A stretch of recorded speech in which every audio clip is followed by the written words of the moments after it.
તમારા ઘરવાળાનો મૂઠો જ ચડી રહ્યો હોય. પણ તને ના આવડતું હોય તો ના બને. ખોટી ખારું પણ શું કા બનાવે છે તને ના બનાવતી આવડતું હોય તો?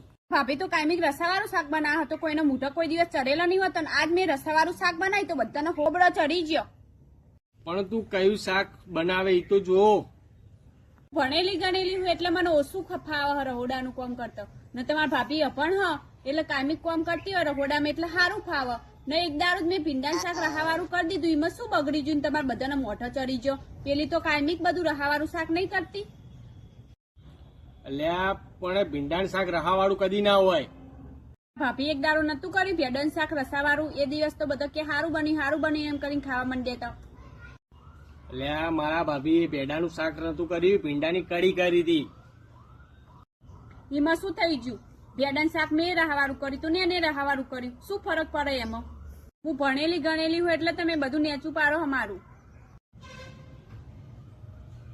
આને કઈ રીતે સમજાવું ભેડાનું રસાવાળું શાક ના થાય? પણ